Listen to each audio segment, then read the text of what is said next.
Hello,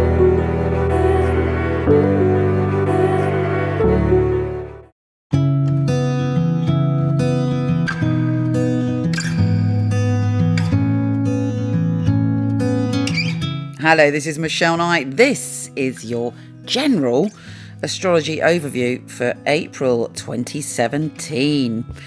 And it kicks off with quite a romantic start as Venus, the planet of love, is going into super romantic, empathetic, psychic Pisces.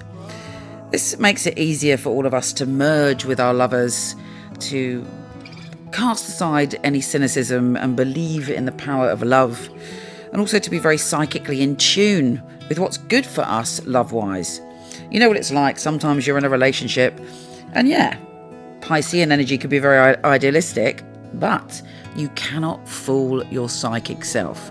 If you were to tune in to your intimate relationships or the people you're attracted to, or even why you're single, what does your psychic intuition say about that? What does your gut feeling say about love? If you're in a relationship, what does your intuition say about how you can heal that relationship and make that relationship better and good for your soul so that your soul can grow? I mean, relationships are basically all about that. Even especially the challenging ones are all for our soul growth. Difficult relationships teach us to love ourselves, to value ourselves, and know that we're equal to all. We also have, on the 6th, Mars trining Pluto, bringing about massive transformation.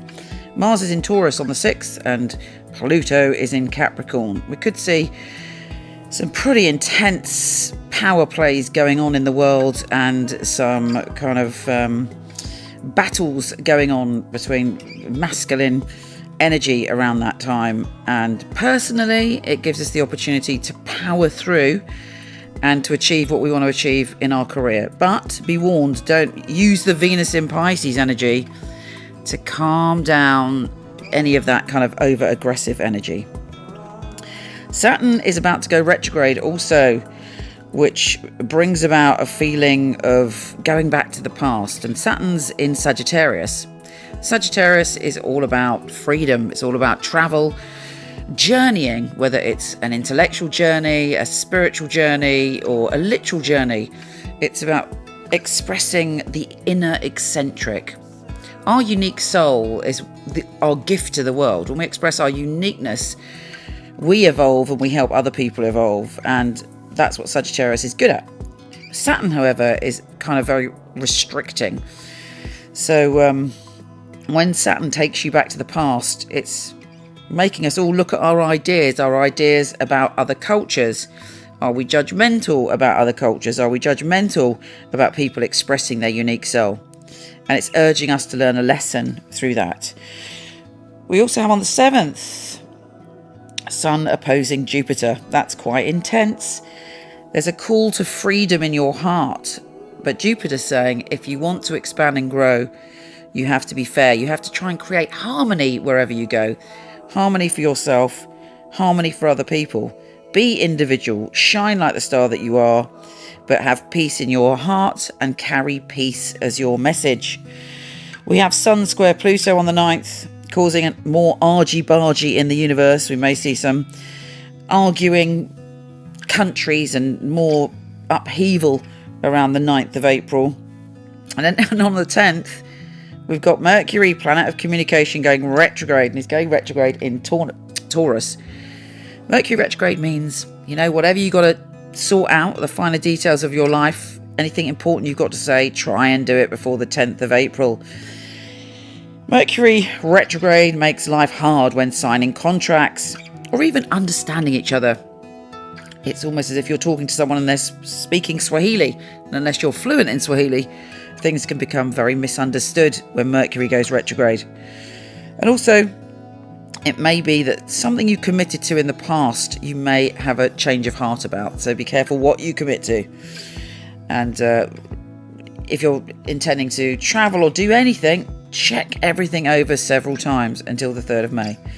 We have the full moon on the 11th, and the full moon is in Libra. And this full moon is again teaching us about harmony. You may have a dream, an intuition, or an uncanny experience, which is showing you how to find more balance in your life. And you're being urged really to look at how you can bring harmony into your life. It's a bit of a common theme this month. Now, the Sun is conjunct Uranus on the 14th, making everybody kind of overly enthusiastic. Lots of unexpected things can happen on the 14th of April. And it's a very, very fiery and passionate energy. On April the 15th, happy days, we have Venus, the planet of love, going direct. It's been going backwards up until the 15th. Ex-lovers may have appeared. You may have been struggling with a love pattern. You may have felt your love life's got a bit flat. After the 15th, it picks up. And it's in lovely romantic Pisces.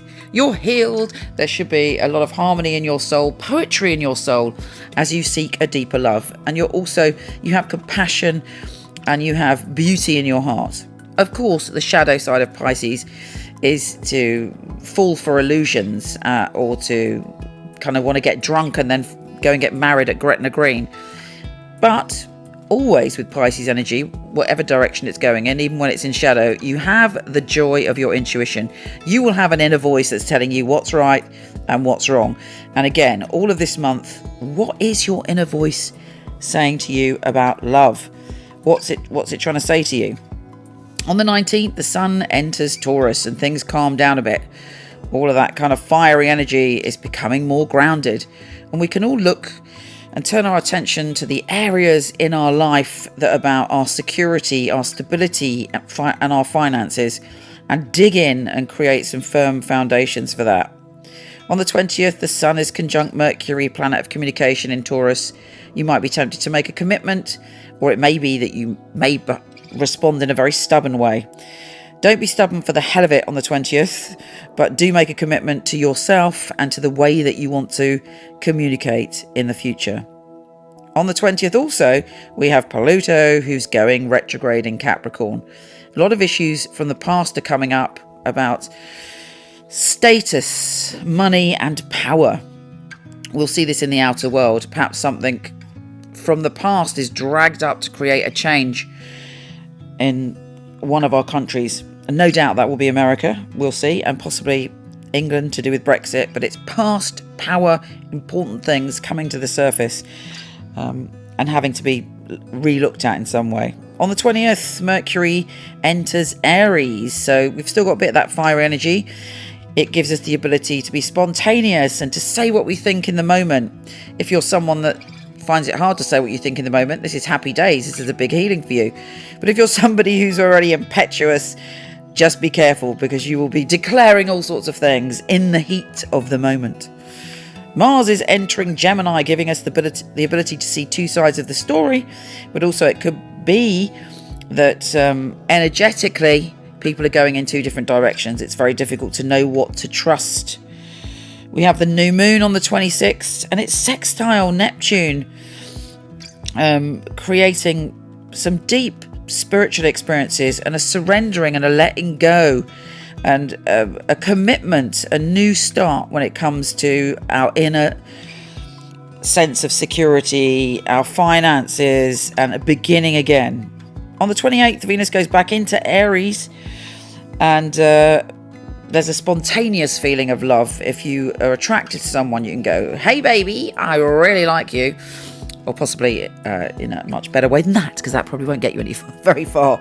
But you're able to be very optimistic and excited and spontaneous when it comes to love. It's very passionate as well. Mercury conjunct Uranus on the 28th can be too rash in what is said. Stuff is said in the spur of the moment that could be regretted, so be a little bit careful. All in all, this month gives us the opportunity to listen to our heart, our spirituality, our compassion for other people, and to try and bring some harmony in there. Yes, we do have some fiery, intense, masculine planets intent on sort of trying to take power and create chaos and war or have their own way. But I believe if we tune into that lovely Venus in Pisces energy, we have the ability to love unconditionally, to accept each other and to spread kindness, which is much needed. We have to be the contagious virus of kindness, acceptance, love and harmony that's the antidote to all the fear that's going on at the moment. Take care, have a fabulous April, and I'll speak to you soon. I've got a ton of free readings, articles and films on my website, so pop over and visit me, www.michelleknight.com.